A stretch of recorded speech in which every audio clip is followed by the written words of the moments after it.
स्वागत है। कल महाराष्ट्र के प्रतिपक्ष नेता, विरोधी पक्ष नेता सम्माननीय देवेंद्र फडणवीस जी ने कुछ मुझ पर आरोप लगाए थे और उसका कल ही मैंने खुलासा किया। ये कुछ अधिक जानकारी मैं देना चाहता हूँ। तो देवेंद्र जी ने कहा कि आपके मंत्री रहते हुए सलीम पटेल के बारे में आपको जानकारी थी कि नहीं। 2005 में मैं मंत्री पद पे नहीं था। आर पाटिल जी के साथ उनकी वीडियो वायरल हुई थी, ये सवाल आपने खड़ा किया। हमने मुनीरा से संपत्ति लेने के बाद सलीम पटेल की वो वीडियो वायरल हुई थी और सलीम पटेल ने उन सारे अखबार और चैनलों पे जिन लोगों ने दाऊद से उसका कनेक्शन बताया था उन पर डिफेमेशन सूट लगाया। और 5 महीने पहले मैंने जानकारी ली, सलीम पटेल का देहांत हो गया और सलीम पटेल ने मुनीरा का पहरा बताया।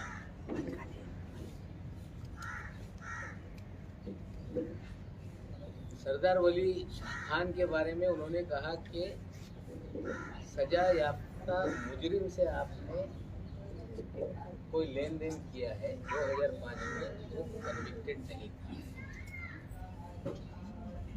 जो वॉचमैन वहाँ पे था उनका लड़का था।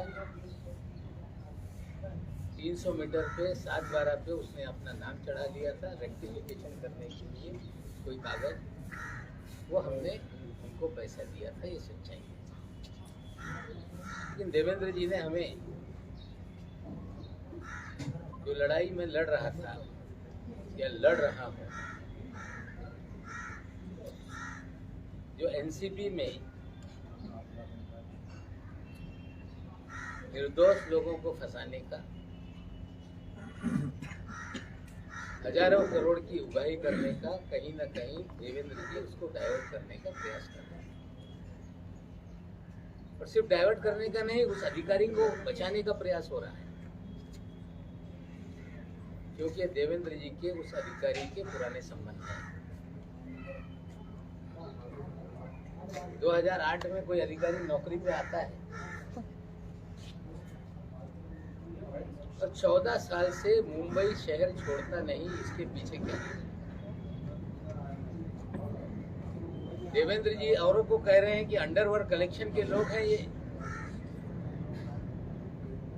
लेकिन देवेंद्र जी हम आपसे पूछना चाहते हैं कि सारे अंडरवर्ल्ड के लोग, जो अंडरवर्ल्ड कनेक्टेड लोग हैं, जो बड़े बड़े क्रिमिनल हैं, आपने मुख्यमंत्री रहते हुए उन्हें सभी लोगों को जो सरकारी कमीशन है, सरकारी बोर्ड है, उसका अध्यक्ष क्यों बनाया? मुन्ना यादव नाम का एक व्यक्ति जो नागपुर का कुख्यात गुंडा है, जिसपे हत्या से लेके सभी तरह के मामले दर्ज हैं, जो आपका राजनीतिक सारे भय पैदा करने वाला आपका साथी है, उस मुन्ना यादव को आपने कंस्ट्रक्शन वर्कर बोर्ड का अध्यक्ष बनाया था कि नहीं? क्या आपकी गंगा में मुन्ना यादव नहा के पवित्र हो गया था? आपने हैदर आजम नाम के एक आपके नेता को मौलाना आजाद फाइनेंस कॉर्पोरेशन का अध्यक्ष बनाया था कि नहीं? क्या हैदर आजम बांग्लादेश के लोगों को मुंबई में बसाने का काम नहीं करता है? क्या हैदर आजम की दूसरी पत्नी जो बांग्लादेशी है, जिसकी जांच मलाड पुलिस स्टेशन ने शुरू की, 24 परगना पुलिस थाने में कागज भेजे गए, बंगाल पुलिस ने भेजा कि ये जो भी बर्थ सर्टिफिकेट है, जो भी कागजात है, ये फर्जी है। और मलाड पुलिस स्टेशन जब मुकदमा दर्ज कर रही थी तो मुख्यमंत्री के कार्यालय से फोन करके आपने वो मामला दबाने का काम किया कि नहीं? क्या आपके इशारे पे पूरे महाराष्ट्र में उगाही का काम हो रहा था कि नहीं? मामला मुंबई का हो, बिल्डरों की जमीनों का झगड़ा हो, मामला थाना में जाके कंप्लेंट करके दर्ज करके वसूली की जाती थी कि नहीं?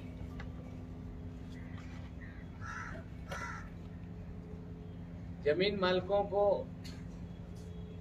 पकड़ के लाते थे और सारी जमीनें अपने नाम पे लिखा ली जाती थी, ये सच है कि नहीं? क्या आपके कार्यकाल में विदेश से लोगों को फोन आते थे, कुख्यात गुंडे फोन करते थे और पुलिस वाले मामला सेटल कर देते थे कि नहीं?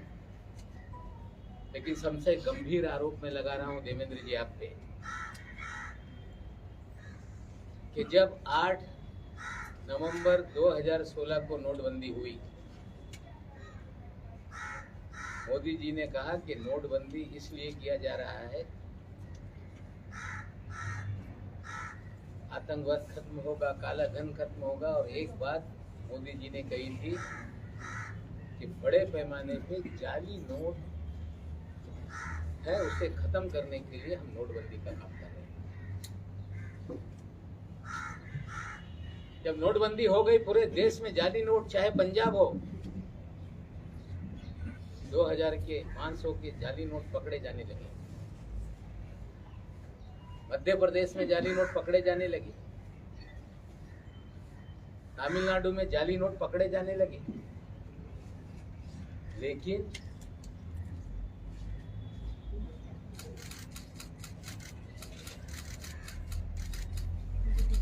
आठ अक्टूबर 2017 तक लगभग 1 साल तक महाराष्ट्र में जाली नोट का एक भी मामला नहीं,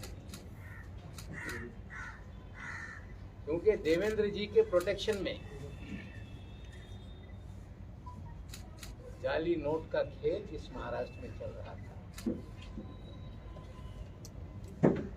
8 अक्टूबर 2017 को डायरेक्टर इंटेलिजेंस रेवेन्यू ने बीकेसी में एक छापेमारी की, जिसमें 14 करोड़ 56 लाख रुपए के जाली नोट पकड़े गए।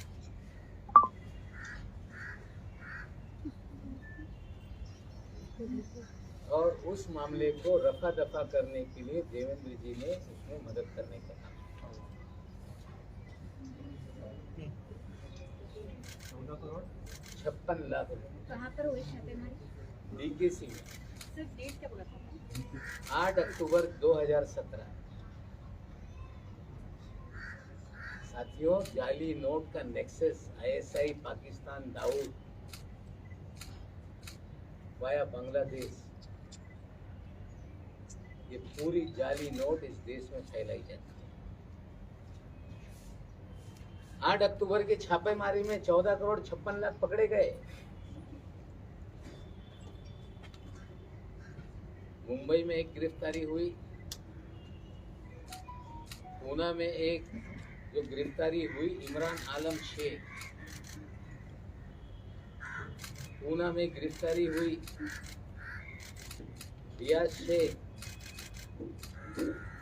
और एक नई मुंबई में भी उसमें गिरफ्तारी हुई थी।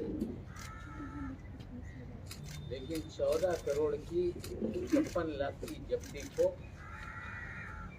8,80,000 रुपये बताकर मामला दबाया गया।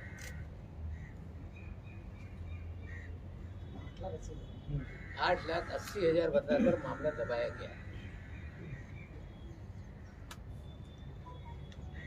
पाकिस्तान की जाली नोट भारत में चले,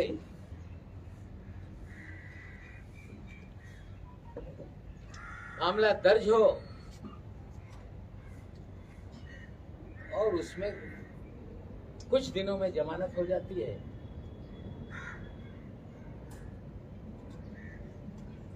मामला एनआईए को नहीं दिया जाता, नोट कहां से आ रही थी उसके अंतिम जांच कभी आगे नहीं बढ़ती, क्योंकि जो लोग ये सब जाली नोट का रैकेट चला रहे थे उन्हें कहीं ना कहीं तत्कालीन सरकार का संरक्षण था। कहानी बनाई गई कि वो तो कांग्रेस का नेता है। इस शहर में कभी भी वो कांग्रेस का नेता नहीं रहा। खेल था कि पकड़ा जाए तो कांग्रेस पे बिल फाड़ दो।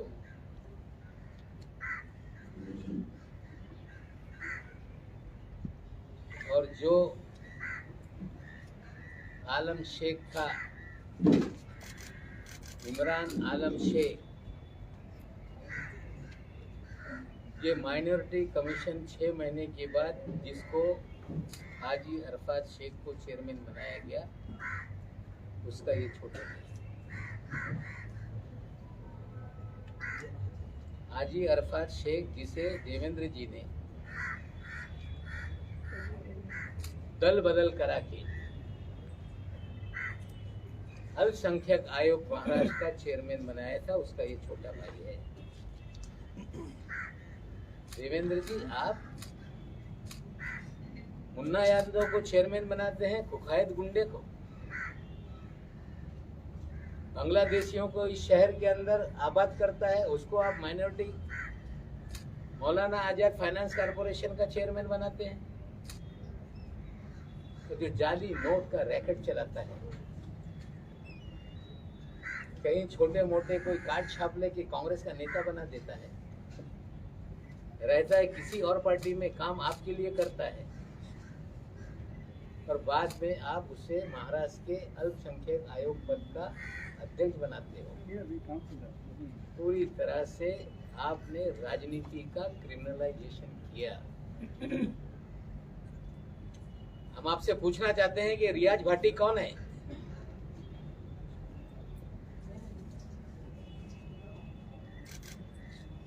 उनतीस अक्टूबर को सहार एयरपोर्ट पे जाली पासपोर्ट के साथ पकड़ा गया, जिसके ऊपर दाऊद इब्राहिम सारे गैंग के लोगों के साथ संबंध की सारी खबरें अखबारों में थी। पूरा शहर जानता था कि रियाज भाटी कौन है। डबल पासपोर्ट के साथ कोई व्यक्ति पकड़ लिया जाए और 2 दिन में छूट जाता है, इसके पीछे क्या खेल था? रियाज भाटी लगातार आपके साथ सभी कार्यक्रमों में क्यों नजर आता था? रियाज भाटी भारतीय जनता पार्टी के कार्यक्रमों में क्यों नजर आता था? आपके डिनर टेबल पे क्यों नजर आता था? हम देश के प्रधानमंत्री पे आरोप नहीं लगाना चाहते, लेकिन देश के प्रधानमंत्री के कार्यक्रम में अगर कोई जाता है तो उसके लिए पूरी तरह से स्कैनिंग किए बिना किसी भी व्यक्ति को पास नहीं इशू होता। प्रधानमंत्री शहर में आए और रियाज भाटी ने उनके साथ भी तस्वीरें खिंचवाई। क्या ऐसा कारण था बिना स्कूटनी के रियाज भाटी प्रधानमंत्री तक पहुंच गए? देवेंद्र जी, आप मुख्यमंत्री रहते हुए इस महाराष्ट्र में आपने सारे क्रिमिनल लोगों को सरकारी पदों पर बिठाया, जाली नोट का नेक्सस आपने चलवाया, आपने रियाज भाटी के जरिए पूरी उगाही का काम किया, आपने थाना में कमिश्नर बैठा के कंप्लेंट पूरे महाराष्ट्र की करा के उगाही का धंधा करवाया, और विदेश से कुख्यात गुंडे फोन करके सेटलमेंट पुलिस वाले करते थे। और ये सारा खेल आपके आशीर्वाद से महाराष्ट्र में चल रहा था। आज तो इतना बता रहा हूँ, आगे और बहुत सारी काली करतूतें देवेंद्र जी की है, मैं लोगों को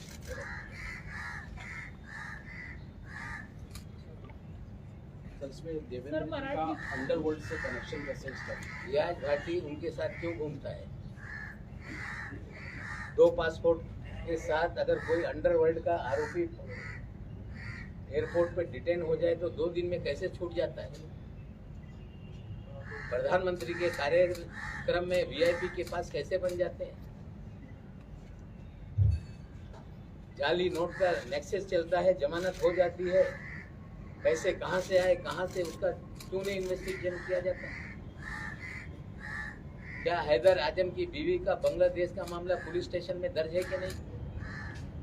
क्या मुन्ना यादव ये कुख्यात गुंडा है कि नहीं? हम तो सवाल देवेंद्र जी से पूछना चाहते हैं, इसका जवाब आप दें। अगर ये झूठ है तो बताएं कि नवाब मलिक मुन्ना यादव के बारे में झूठ बोल रहा है। सवाल तो आप पूछ रहे हैं, लेकिन महाराष्ट्र में फिलहाल आप ही के अलायंस वाली सरकार है, होम मिनिस्ट्री एनसीपी के पास में है, तो आप रियाज भाटी फरार है, मुन्ना यादव पे मुकदमे हैं, जाली नोट का मामला डीआरआई का है। जो एजेंसियां केंद्र की काम करती है उनसे हम सवाल खड़ा कर रहे हैं कि इसको फिर से देखो, ये जाली नोट का नेक्सस पाकिस्तान से कैसे लिंक है ये भी देखना पड़ेगा। जाली नोट के पूरे मामले में पाकिस्तान का कोई लिंक एस्टेब्लिश हुआ था जिसका आप आरोप लगा रहे हैं, और कौन से बेसिस पे आरोप लगा रहे हैं कि मामला रफा दफा किया गया? जब 14 करोड़ 56 लाख पकड़े गए, जाली नोट का मामला था, तो क्या ऐसा हो गया कि जमानत हो गई तुरंत? क्या ऐसा था कि जांच आगे नहीं बढ़ी? और जिसको पकड़ा था उसके भाई को आपने अल्पसंख्यक आयोग का अध्यक्ष क्यों बनाया? और ये योगा योग है कि उस समय भी उस केस का जो इंचार्ज था वो भी समीर दाऊद वानखेड़े जी था।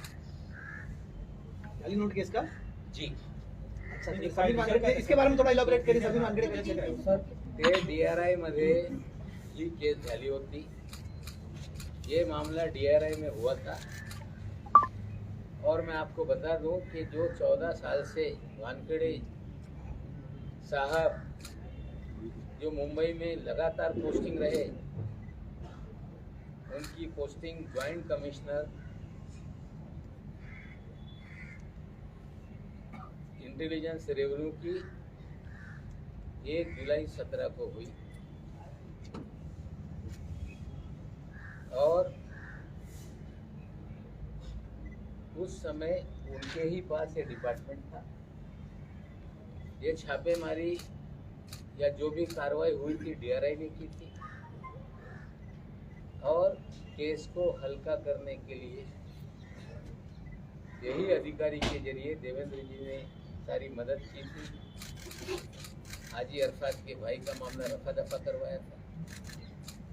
ये कोई इंसिडेंट हो सकता है, लेकिन एक ही अधिकारी जिसके ऊपर गंभीर मामले चल रहे हैं, जो एसआईटी जांच कर रही है,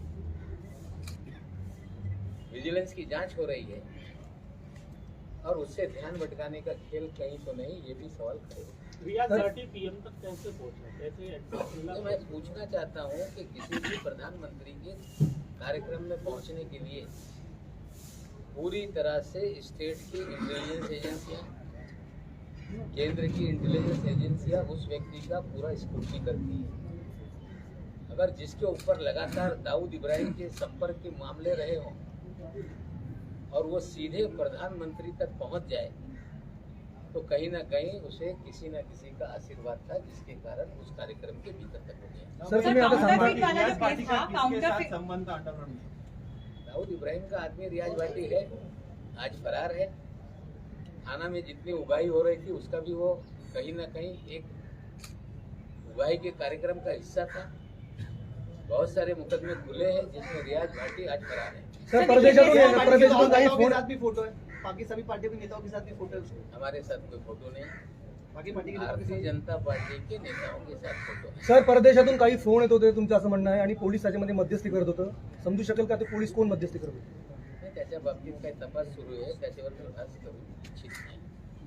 सर देखिए, प्रेस कॉन्फ्रेंस तक ठीक है, पर एंड आई राइटली सेड कि काउंटरफीट वाला डीआरआई के पास है, बट फिर भी as I earlier also said कि होम मिनिस्ट्री आप ही के पास में है, एज आपकी पार्टी के पास में है।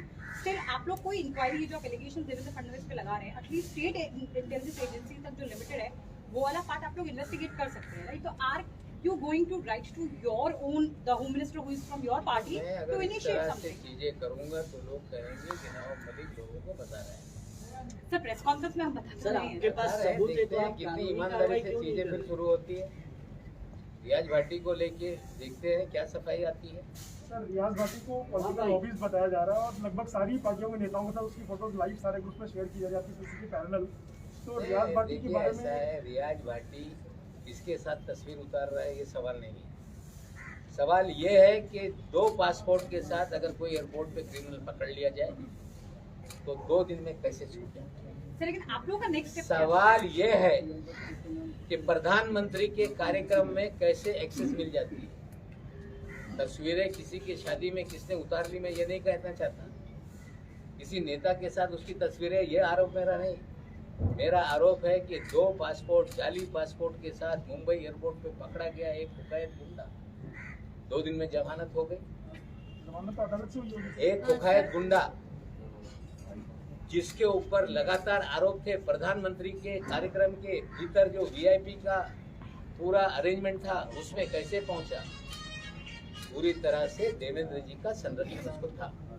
सर उद्धव ठाकरे आणि अनिल देशमुखांसोबत सुद्धा रियाज भाटीचे फोटो आहेत, सध्या ते व्हायरल होतात. तुमची मी प्रेस फोटोच्या बाबतीत आरोप लावत नाही. बोगस पासपोर्टच्या जो केस आहे 2 दिवसात कसा त्याला सोडण्यात आला. पंतप्रधान यांच्यासोबत स्पुटनिक केल्याशिवाय कुणाला जाण्याची परवानगी नसते.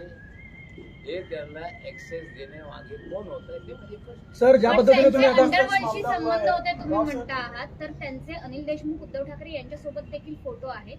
तुम्ही या प्रकरणाची चौकशी करण्याची मागणी नाही, फोटोवर मी कधी आरोप लावत नाही. माझ्यासोबत पण कोणी येईल, फोटो काढून जाईल. सार्वजनिक जीवनात लोकांच्यावर फोटो लोक काढतायत. मुन्ना यादव हे शासकीय समितीवर अध्यक्ष होते की नाही. हाजी अरफात मायनॉरिटी कमिशनचा चेअरमॅन होता की नाही. आजम हैदर हे मौलाना आझाद फायनान्स कॉर्पोरेशनचे चेअरमॅन होते की नाही. एका पदावर नेमणूक करत असताना पोलिसांकडून रिपोर्ट मागवण्यात येते की नाही. हे सगळं असताना त्यांना संरक्षण देण्यासाठी, इनाम देण्यासाठी या तिघांना बोर्ड आणि कमिशनचा चेअरमॅन करण्यात आला होता. सर ज्या पद्धतीने तुम्ही आता सांगितलं की देवेंद्र फडणवीस यांच्या आशीर्वादानं हे जे नोटा आहेत, जाली नोटा आहेत त्या दाबल्या गेल्या, त्यावेळेस भारतीय जनता पार्टी बरोबर शिवसेना ही सत्तेमध्ये होती. तर ज्या पद्धतीनं देवेंद्र फडणवीसला हे सगळं माहिती होतं, त्याप्रमाणे शिवसेनेच्या काही मंत्र्यांना माहिती होतं का, असं तुमची माहिती आहे का? मला माहित नाही. त्यांना नंतर पक्षांतर करून अल्पसंख्याक आयोगचा अध्यक्ष करण्यात आला. म्हणजे हे लोक यांच्यासाठी काम करत होती की याच्यातून निश्चित.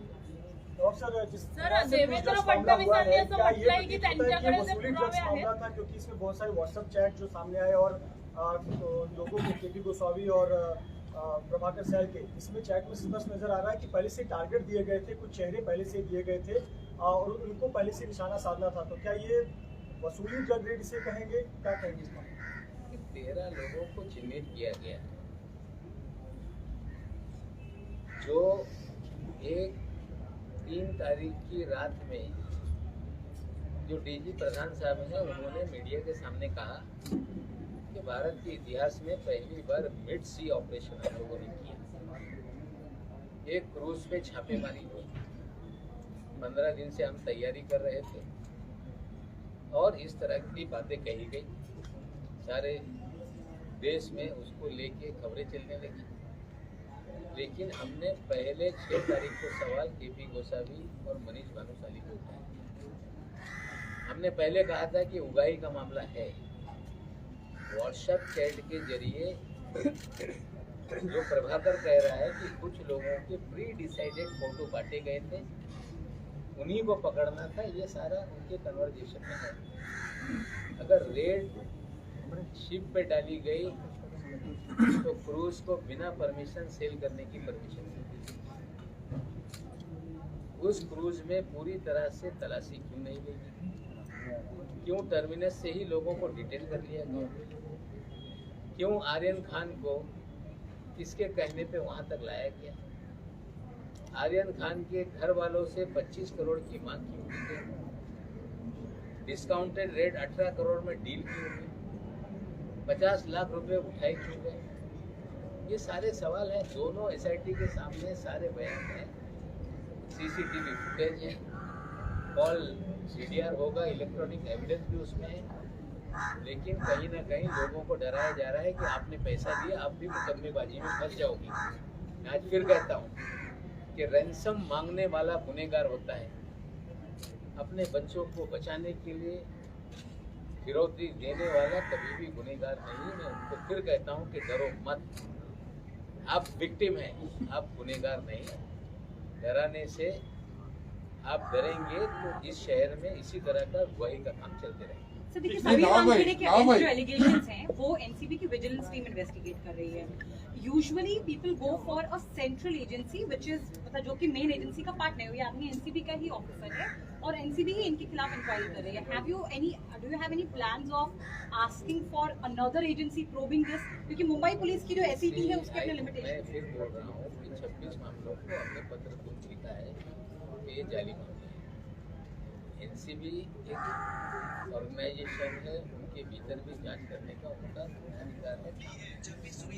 लेकिन अगर इस शहर में किडनैप करके गुआही का काम चल रहा हो, लगातार मुंबई पुलिस को कंप्लेंट मिल रही है, तो पैरेलली 4 अधिकारियों की कमेटी उसकी जांच कर रही है और निश्चित रूप से जो सच्चाई होगी वही लॉजिकल एंड तक जाएगा। कल जब फडणवीस ने बात की, फडणवीस ने कल जब आरोप किया है तो उन्होंने आपके ऊपर जो आरोप किए उसके बाद उन्होंने इंडिकेट किया कि ये जो मामला है इसको इनकम टैक्स भी रोक कर सकती है और चूंकि इसमें अंडरवर्ल्ड है इसलिए NIA भी इसको कर सकती है और मैं पावर साहब से पास भी देने वाला है।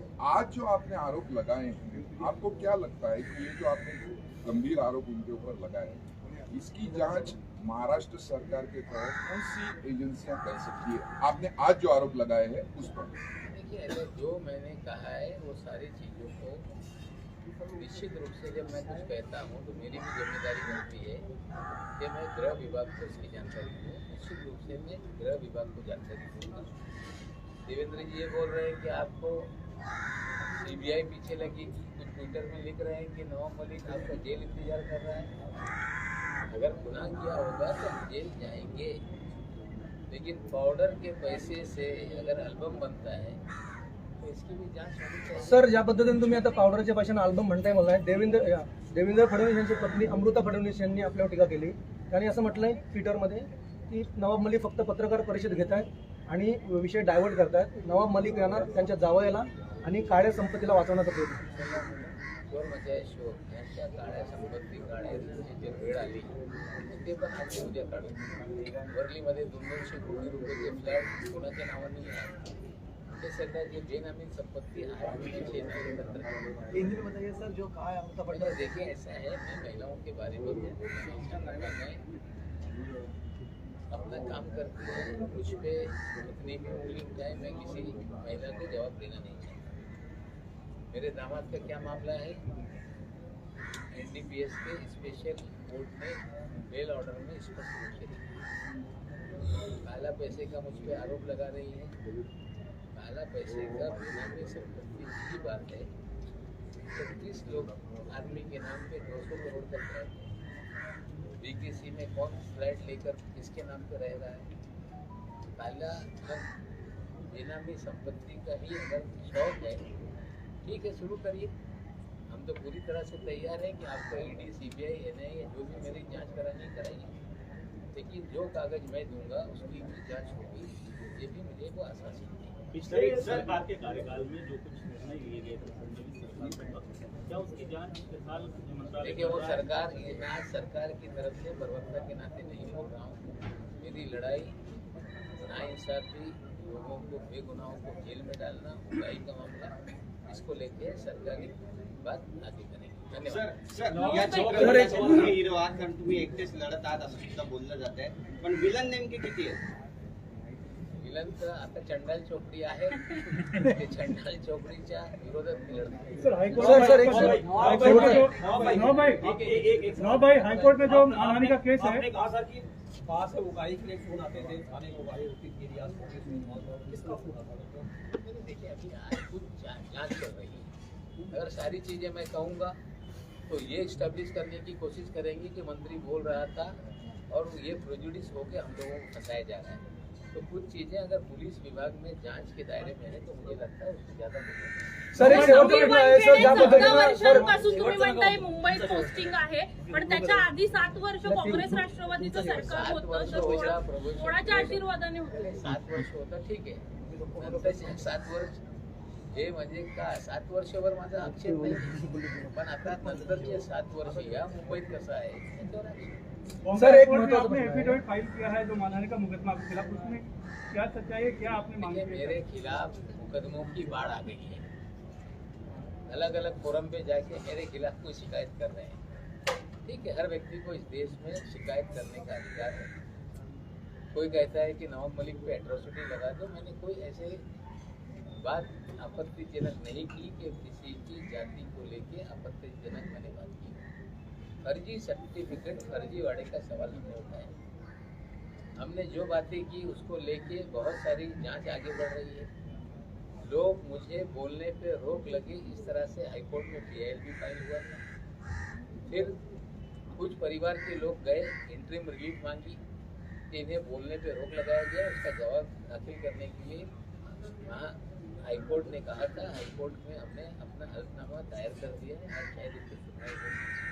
कोई क्रिमिनल प्रोसिजर चला रहा है तो ये न्यायालयीन लढाई है, निश्चित रूप से हम लढेंगे। सर ज्या पद्धतीनं हे आता आरोप प्रत्यारोप सुरू आहेत, केस एका साईडला आहे ड्रग्ज प्रकरणाची आणि त्याची चौकशी एजन्सीज करतायत, आता हे वैयक्तिक पातळीवर उतरलं असं तुम्हाला वाटत नाही का? अजिबात वैयक्तिक पातळीवर जात नाही। मी सुरुवातीपासून बोलतो, रविवारी पण बोललं होतं की ही लढाई अन्यायाच्या विरोधात आहे। मी या अन्यायाच्या विरोधात लढत असताना जे लोक निष्पाप लोकांना गुंतवताय, जी लोक खंडणी वसूल करताय, त्यांच्या पाठराखण करू नये।